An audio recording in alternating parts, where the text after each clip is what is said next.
오늘의 말씀은 야곱이 고향으로 돌아가는 그 일을 말씀하고 있습니다. 야곱이 돌아가는 그 시기는 그의 나이가 97살 때 일입니다.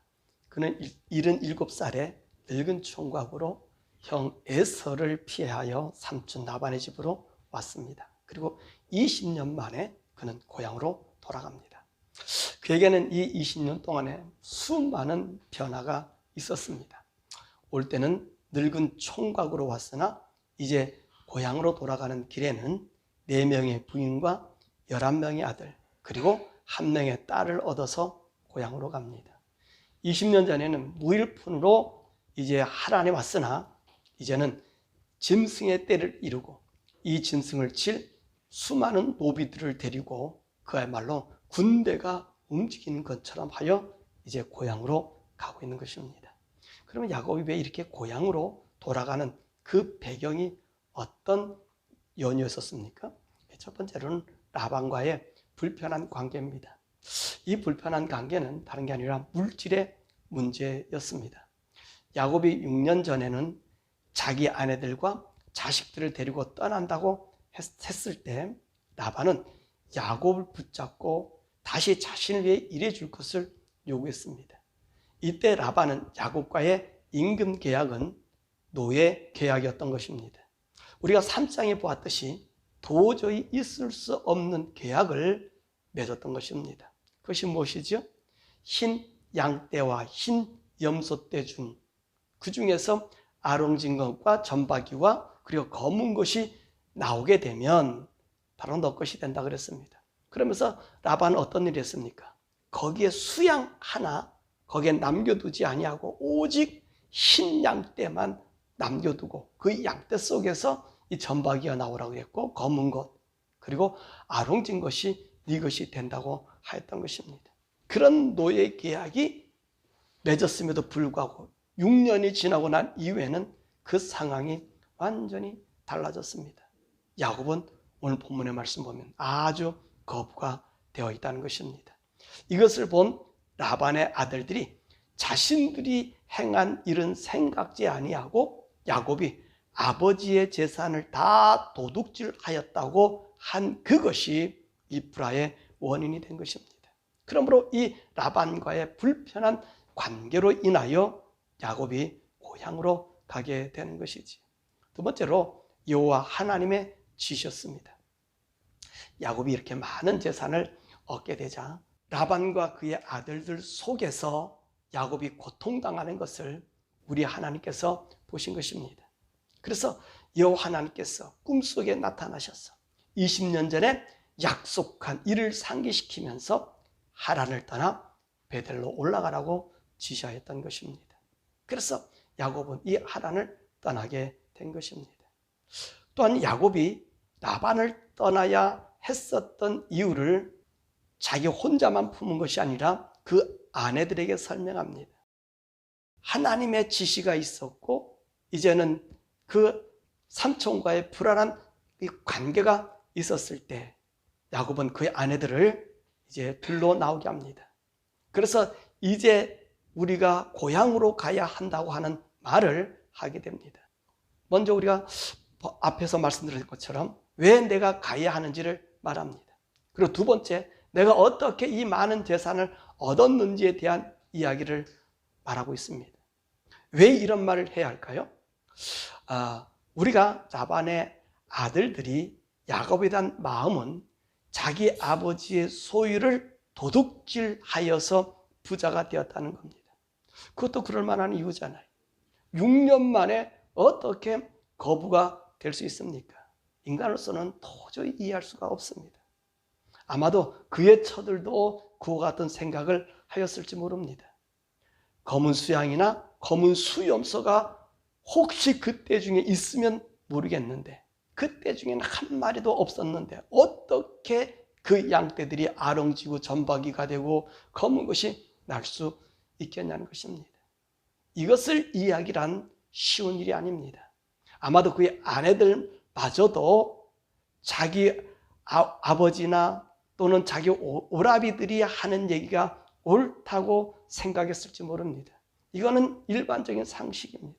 모든 사람들의 통념이란 말입니다. 그런데 야곱의 재물은 얻는 과정은 상식을 뛰어넘는 일이었기 때문인 것입니다. 그러면서 그간에 있었던 일들을 오늘 그 아내들에게 말합니다. 야곱이 77살에서 91살까지는 두 아내를 위해서 14년간 일을 하였을 때 오늘 라반이 얼마나 큰 복을 받았는지 모릅니다. 그리고 자신이 그때 일할 때 얼마나 열심히 일했는지도 말하고 있습니다. 더욱이 노예 계약을 맺은 6년간의 이 라반의 행포는 이루 말할 수 없이 컸다는 것입니다. 처음 약속은 어떤 약속이었습니까? 모든 양떼 중에서 검은 거나 점박이나 그리고 얼룩진 것이 나면 너 다 가져라 그렇게 얘기했습니다. 그런데 막상 이런 새끼들이 나고 나니까 계약 조건을 다시 변경시켰습니다. 그것도 10번이나 변경했다라고 말합니다. 그럼에도 불구하고 하나님은 이 야곱의 억울함을 아시고 그의 양떼를 늘려주셨다고 이렇게 설명하고 있습니다. 여러분 그렇잖아요.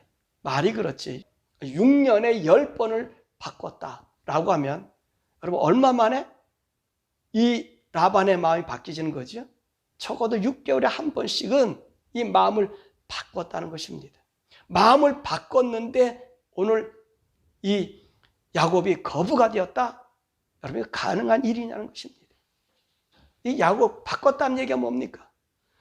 전부 다 가져라 그랬다가 이번에는 검은 것만 가져라, 이번에는 아롱진 것만 가져라, 이번에는 점박이만 가져라 라고 그렇게 계약을 막 바꿨다는 거예요.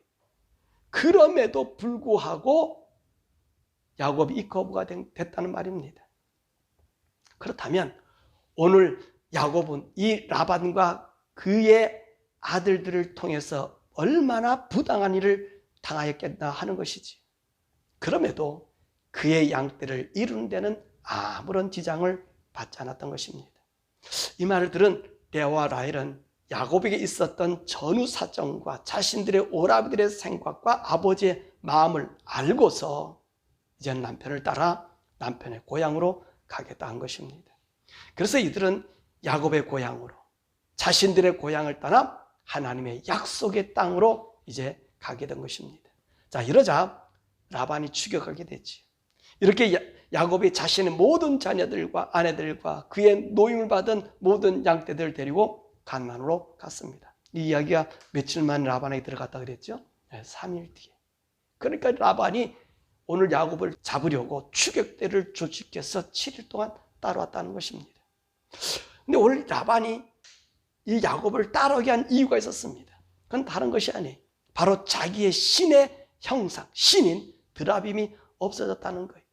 오늘 31장 30절의 말씀 보니까 이제 내가 내 아버지 집을 사모하여 돌아가는 것은 옳다는 거예요. 그런데 어찌 내 신을 도둑질하였느냐라고 하는 것이죠. 자, 라반은 여호와를 알고 믿고 따르고 있지만 오늘 이 사람은 그분과의 대화나 하나님의 나타나심을 받지 못하였던 삶이었던 것으로 보여집니다. 그래서 이들은 자신들의 하나님을 만들어 섬겼는데 바로 드라빔을 만들어서 하나님에 대한 신앙을 가지고 있었던 것입니다. 이 드라빔이 없어지자 이것을 통해 야곱의 모든 것을 빼앗을 속셈이었던 것입니다. 그런데 그 밤에 하나님께서 이제 라반에게 나타난 것입니다. 그럼 뭐라고 말씀하시죠?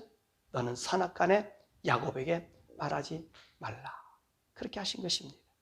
그래서 라반은 야곱에게 다른 모든 소유를 가져도 되지만 자기의 신인 이 드라빔을 달라고 한 것입니다. 그러나 이 야곱은요 라헬이 그걸 가져온 걸 모르잖아요. 그래서 뭐라 얘기합니까?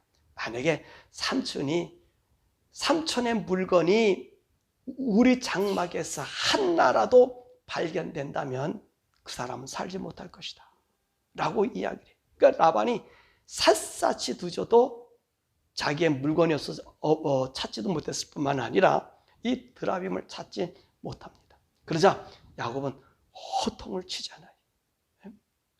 자신이 삼촌에게 당한 그 억울한 일들을 말합니다. 그러나 자기가 이렇게 복을 받게 된 것은 삼촌이 내게 준 것이 아니라 바로 하나님께서 삼촌의 불의함을 보시고 내게 이 은총을 베푸셨다고 증언하고 있는 것입니다. 자, 그러면 야곱이 어떻게 이런 큰 복을 받을 수 있었을까요? 우리가 알듯이 야곱의 인생은 정말 별 볼 일 없는 사람이었던 것입니다. 하지만 그는 하나님으로 인하여 놀라운 역사를 이루는 사람이 되었지요. 그 야곱의 위대함, 그것은 다름이 아니라 믿음의 역사였던 것입니다. 바로 야곱은 믿음의 사람이었다는 말입니다. 이 야곱의 믿음, 이 믿음이 무엇일까요? 여호와 하나님을 섬긴다는 믿음이었다는 것입니다. 보십시오. 하나님을 믿는다고 하는 라반, 그들은 여호와 하나님 대신 무엇을 그들의 신으로 믿고 있습니까? 바로 드라빔입니다. 그 드라빔을 만들어서 하나님을 믿고 있지 않습니까? 우리는 이것을 알아야 합니다. 세상의 모든 사람들은 다 하나님을 믿습니다. 하나님을 믿지 않는 종교는 그 어디에도 없습니다. 그러나 그 하나님이 우리가 믿는 하나님인가? 아니면 나반이 믿는 그 하나님인가 하는 것입니다. 세상 사람들은 하나님을 믿고자 하나 변질된 하나님, 자신들이 믿고자 하는 하나님을 신으로 섬기는 것입니다. 마치 라반과 같다는 말입니다. 그러나 야곱이 믿는 하나님은 어떤 분이십니까? 야곱에게는 그 어떤 신이라는 이 형상을 그 부모로부터 받은 적이 없습니다. 이삭이 또는 아브라함이 이삭이 야곱에게 이것이 하나님이 너에게 준 약속이라고 하는 어떤 상징물도 받은 것이 없습니다. 그냥 하나님 내게 복을 줄 거야, 그냥 입으로 얘기한 것 전부였어요. 그런데 왜 하나님은 야곱의 하나님이 되고 라반은 하나님을 아는데 왜 그 드라빔이라는 우상을 만들었냐는 것입니다. 이건 뭐죠? 이것은 하나님의 계시의 차이라는 것입니다. 하나님은 자신을 아브라함과 그 후손들에게 나타내 보이셨습니다. 그러나 다른 사람들에게는 아니었다는 것입니다. 왜일까요? 인간은 라반처럼 하나님을 형상화하기를 좋아한다는 것입니다. 이 형상화한다는 것은 자신이 믿고 싶은 그것을 형상해 놓고 그것을 보며 의지하며 자신의 생각을 그의 믿음이라고 믿는 것이라는 것입니다. 그러나 아브라함이 믿는 그 하나님은 형상화가 아닌 그분의 하신 말씀을 믿는 믿음을 마음에 간직하고 따른다는 것입니다. 그럴 때 그분이 인간을 위해 일하시는 것을 오늘 나타내 보이신 것입니다. 그 증표의 삶이 누구지요? 바로 야곱을 통하여 나타나고 있지 않습니까? 라반이 야곱과 노동계약을 파기했을 때 야곱이 믿음으로 행하는 그곳에 하나님이 역사해 주시는 것을 볼 수 있습니다. 그래서 야곱이 뭐라고 말하지요? 라반이 아롱진 것이 내 것이다 라고 하면 그때 모든 양떼를 탄 수양은 다 아롱진 것이고, 만약에 검은 것이 그렇다라고 하면 그 양떼 모두에 탄 모든 수양이 다 검은 것이었다는 거예요. 전박이다 그러면 전박의 모든 수양이 다 탔다는 것입니다. 이것은 무엇을 얘기합니까? 형상으로 자기의 소원이 이루어지는 것이 아니라 하나님과 영과의 교통을 의미하고 있다는 것입니다. 그러므로 믿음이란 하나님과 영적인 교통 그리고 교감인 것입니다. 이 믿음의 길에서 우리 하나님과의 의사소통이 이루어지는 것입니다. 어떤 형상으로가 아닌 영과 영의 교통을 말하고 있는 것입니다. 자, 이런 믿음의 사람 야곱은 라반의 집에서 어떤 역사가 이루어지고 있었을까요? 첫째로는 하나님이 그와 함께하는 일을 보였습니다. 하나님은 야곱이 외삼촌의 양떼를 맡고 나서 라반은 놀라운 부자가 됩니다. 이는 라반이 훌륭하고 좋은 인격을 갖춰서 그리고 복받을 자격이 되어서가 아니라 그 집에 믿음의 사람 야곱이 있었기 때문입니다. 둘째로 야곱이 외삼촌 집에서 일을 했지만 종으로서가 아니라 주인으로서 일을 한 것이라는 사실입니다. 91세가 넘은 사람들이 양떼를 지키기 위해 잠도 설치고 추위와 더위도 무릅쓰고 상한 것이나 잃어버린 것을 다 배상하여 양떼들을 돌보았다고 얘기합니다. 이것은 무엇을 의미하죠? 내가 종이 아니라 이곳의 주인이라고 하는 그 마음을 가졌기 때문에 이 주인의식으로 인해서 그가 종으로서 일한 자가 아니라 주인으로서 일을 했다는 것입니다. 세 번째로 하나님은 억울한 백성을 구원하신다는 것입니다. 야곱이 인해 라반이 복을 받았지만 자신의 이익만을 위해 야곱을 이용해 먹었습니다.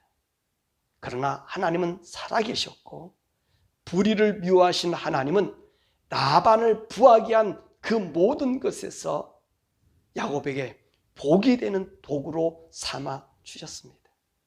그러므로 하나님은 인생들의 억울함을 감찰하시는 분이라고 하는 것을 보여주신 것입니다. 넷째, 하나님은 불의한 자를 반드시 징벌하십니다. 야곱이 6년간 맺은 그 계약은 노예 계약 아니었습니까?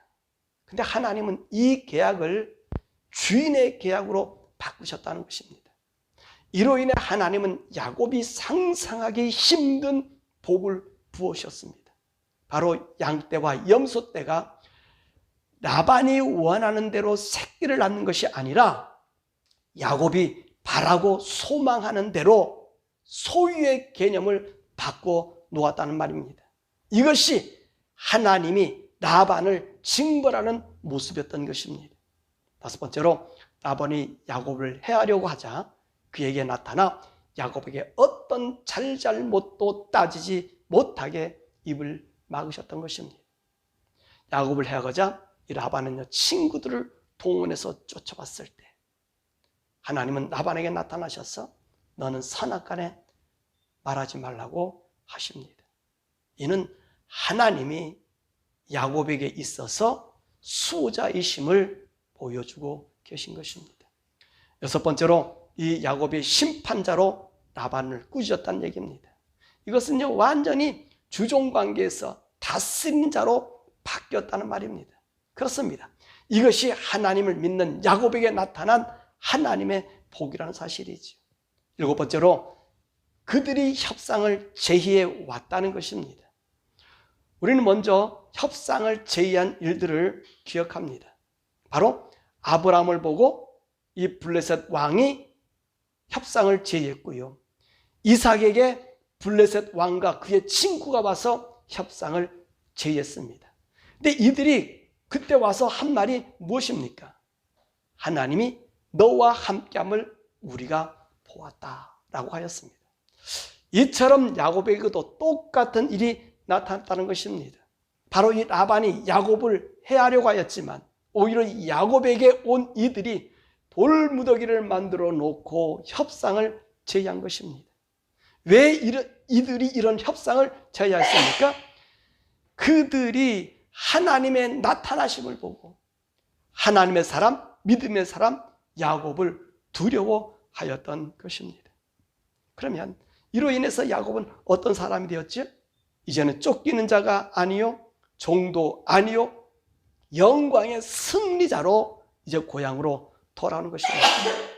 바로 이것이 여호와 하나님을 믿은 야곱에게 나타난 역사인 것입니다. 그렇다면 우리 성도들은 이 야곱의 말씀을 통하여 무엇을 알 수 있을까요? 구약은 우리의 모델입니다. 구약의 일들은 우리 신약 성도들을 위한 견본이란 말입니다. 그래서 이것을 히브리서에서는 모형이다 또는 그림자라고 얘기했고요. 갈라디아서에서는 초등학문이다, 우리를 인도하는 몽학 선생이다 라고 비유하고 있습니다. 왜 그럴까요? 이들의 사건을 통하여 우리 성도들에게 온전한 믿음을 가질 수 있는 것이란 사실입니다. 아브라함이, 이삭이, 야곱이 왜 하나님의 보호하심을 받았습니까? 바로 이 믿음 아닙니까? 이 믿음, 이들에게 주어진 믿음이 어떤 것일까요? 바로 예수를 믿게 하는 구원의 통로를 세우는 그런 믿음이었다는 것입니다. 즉 예수님이 이 땅에 오실 수 있는 그 믿음의 계통을 세우신다는 말입니다. 이 믿음의 계통으로 믿음의 주요, 우리의 구원의 주이신 예수님이 이 땅에 오셔서 만인들의 죄를 용서하여 하나님의 바른 형상을 우리에게 주기 위한 오직 이들이 믿는 믿음의 길에서만 하나님을 만날 수 있기 위함이라는 것입니다. 그러므로 참 믿음은 이들에게서 나타난 하나님의 역사를 바탕으로 한 예수님의 출현이 참 믿음이요, 하나님을 바로 믿을 수 있는 방법으로 정한 것입니다.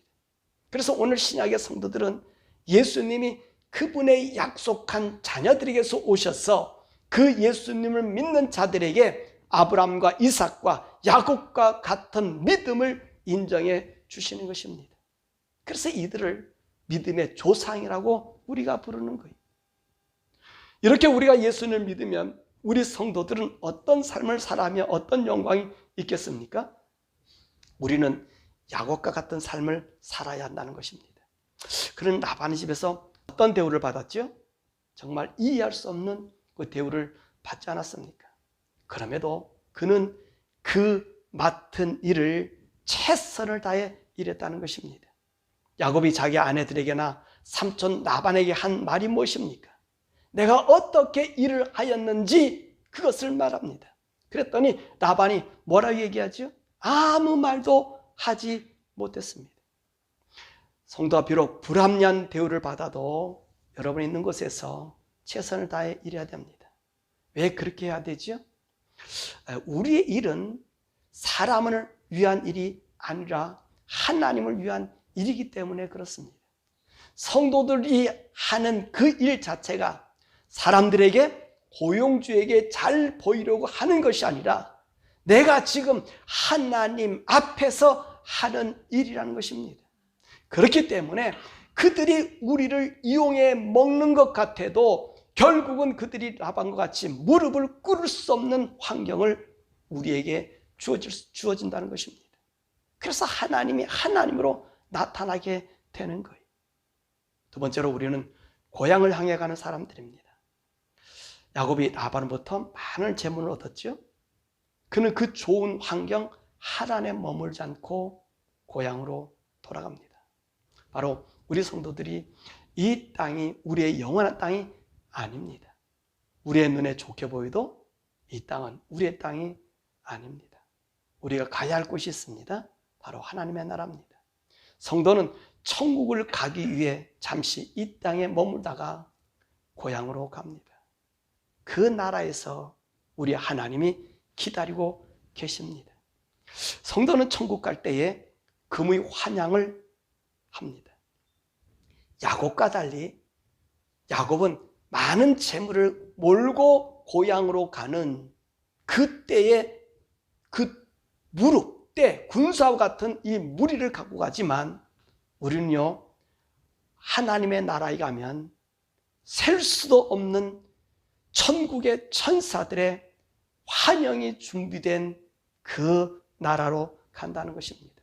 그러므로 우리는 이 땅에서 하나님의 뜻을 따라 살아야 되는 것입니다. 하나님의 뜻에 벗어나면 우리는 천국에 갈 수 없습니다. 오늘날 믿음의 혼동 시대에 우리가 살고 있습니다. 절대 하나님의 신앙에서 벗어나 다원주의 신앙, 포스트 모더니즘 신앙, 모든 종교에 구원이 있으며 모든 종교의 신의 최우두머리는 바로 우리 하나님이라고 말하면서 그 하나님을 위한 것 같으나 하나님을 멸시하는 신앙, 하나님을 사람이 만든 일부의 신으로 바꾸어 버렸다는 것입니다. 그래서 우리 기독교가 위기에 처해 있습니다. 그렇지만 우리는 세상의 논리요, 새로운 신앙의 지식이 있다고 해도 그것들은 우리를 천국으로 인도하지 못합니다. 천국은 오직 예수 안에만 있고 오직 예수님을 구주로 믿을 때만 새로운 생명이 하늘부터 주어져 영생의 사람으로 하나님의 형상이 회복되는 것입니다. 그러므로 이 믿음을 지키는 것이 어렵다는 것입니다. 그럼에도 불구하고 우리는 이 믿음을 고수해야 합니다. 이 믿음만을 전해야 합니다. 어떤 것도 이 복음에 섞여서는 안 됩니다. 사람들을 이해하기 위해 복음을 세속화시켜서도 안 됩니다. 그러면 어느 누구도 구원을 받을 수 없게 됩니다. 그러므로 우리가 예수님을 믿는 믿음이 공격받는다고 해도 결코 두려워하지 말아야 하며 예수 믿음만을 지켜나가야 합니다. 그래야 우리는 천국에 갈 수 있는 것입니다. 여기 라반을 보십시오. 그도 처음 그들의 부모로부터 여호와 하나님을 믿었습니다. 그 하나님에 대한 신앙이 자손들에게도 전해졌습니다. 근데 라반은 지금 무엇을 가지고 있습니까? 야곱의 신앙입니까? 세상의 신앙으로 하나님을 믿고 있지 않습니까? 그는 세상의 신앙을 혼합한 신앙으로 하나님을 드라이빙으로 형상화하였음을 볼 수 있는 것입니다. 그러므로 야곱의 하나님과 이 라반의 하나님이 달라지게 된 것입니다. 그래서 라반이 뭐라고 말하고 있습니까? 29절 말씀에 보면 지난밤에 너희 아버지의 하나님이라고 말을 하면서 자기는 이 드라빈, 자기의 신을 찾고 있지 않습니까? 이것을 우리 성도가 조심해야 된다는 것입니다. 우리는 예수님에게 그 어떤 것도 섞이면 되지 않습니다. 모두가 어리석다고 해도 예수님을 오직 우리의 구원의 주요, 우리의 창조주 하나님이시요, 그분만이 유일한 신이심을 믿어야 되는 것입니다. 그때 우리는 이 영원한 천국을 상속받게 되고 우리의 고향으로 돌아가게 되는 것입니다. 말씀을 맺지요. 오늘은 야곱이 어떻게 하나님을 떠나 고향으로 가게 되는지에 대한 말씀을 우리가 보았습니다. 그런데 이 야곱이 하란에서 그렇게 부당한 대우를 받았지만 최후의 승리를 얻게 된 그 비결이 무엇이었다고 말씀하고 있습니까? 여러분들은 베델 사건을 기억하고 있습니까? 오늘도 하나님은 야곱에게 뭐라고 말씀하십니까? 13절의 말씀 보니까 나는 베델의 하나님이라. 내가 거기서 기둥에 기름을 붓고 거기서 내게 선하였으니 지금 일어나 이곳을 떠나 내 출생지로 돌아가라. 그렇게 말씀하셨습니다. 그러면 이 야곱은 이 베델에서 하나님께 어떤 약속을 했죠? 하나님은 그때 하나님은 야곱에게 무엇을 약속해 주었습니까? 28장 15절의 말씀 보니까 내가 너와 함께 있어 내가 어디로 가든지 너를 지키며 너를 이끌어 이 땅으로 돌아오게 할지라. 내가 내게 허락한 것을 다 이루기까지 떠나지 아니하리라 하신지라. 이 약속은 무슨 약속입니까? 너와 함께 있을 것이란 말씀입니다. 우리 성도도 이와 같은 약속을 받고 있지 않습니까? 우리를 떠나지 않는 분이 누구십니까? 바로 성령님이 우리를 인도하신다는 것입니다. 우리가 예수님을 구주로 영접하면 우리 성령님이 우리와 항상 함께 계십니다. 이 성령님이 우리에게 가르치시고 지키시고 그리고 인도하셔서 그 하나님 앞에 설 때까지 함께하여 주시는 것입니다. 그러므로 우리는 이 세상에 어떤 어려움이 와도 결코 두려워하거나 겁내지 마시길 바랍니다. 성령님이 우리를 진리 가운데로 우리를 인도하여 영광스러운 천국으로 금의 환양 시켜주시기 때문에 그렇습니다. 마치 하나님이 야곱을 지켜 고향으로 인도하여 주셨던 그런 사건을 우리에게 주신다는 것입니다. 그럼 우리는 하나님만 의지하십시오. 우리 삶에 성령님과 동행하십시오. 우리가 부당한 대우를 받는다고 해도 불평하지 마십시오. 혹시 사기를 당했다 해도 낙심하지 마십시오. 어떤 일에 실패했다 해도 좌절하지 마십시오. 야곱도 이와 같은 아픔을 당하였어도 야곱과 함께 하신 하나님이 그를 고향으로 금요한양시키지 않았습니까? 이처럼 우리는 성령님이 우리 속에 계셔서 이런 여러 가지 실망과 고통과 아픔과 좌절 속에서도 우리와 함께 하십니다. 그분의 목적이 무엇입니까? 이 땅의 성공, 부귀가 아니라 우리를 저 천국 그 하나님의 나라에 금유환영시키기 위해서 우리 가운데 거하시는 분이십니다. 왜 하나님이 야곱과 함께 했습니까? 그 불의한 조건 속에서도 하나님이 너를 지키고 너와 함께함을 만인들에게 보여주어서 그 하나님을 믿게 하게 한 증표로 세웠던 것입니다. 이처럼 오늘도 이 시대에 하나님의 증표는 바로 여러분들입니다. 우리 성도들이라는 것입니다. 하나님 철저히 믿는 믿음, 오직 그 예수 그리스도만 구주로 섬기고 나가는 우리들에게 성령님께서 나타나 주셨어요. 인간이 보는 형상이 아니라, 인간이 만든 학문이 아니라, 인간이 세운 사회 질서가 아니라 오직 예수 그분만을 믿게 하여 하나님 안에서 천국으로 이끌으신다는 것입니다. 그럼 우리가 잊지 말아야 될 것은 무엇이냐? 바로 날마다 성령님과 대화하는 것이, 날마다 성령님과 함께하는 것입니다. 우리의 믿음은 형상에 있지 않고 세상에 있지 않습니다.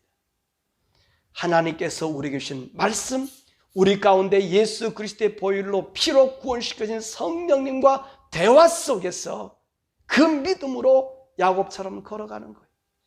그럴 때 우리는 그 영광의 자리에, 우리 예수님 앞에, 그 하나님 앞에, 그 천국에 들어간다는 것입니다. 이 예수의 믿음이 성령님의 보호 속에 그날 우리 하나님 앞에 서시기를 우리 주 예수 그리스도 이름으로 간절히 축원합니다.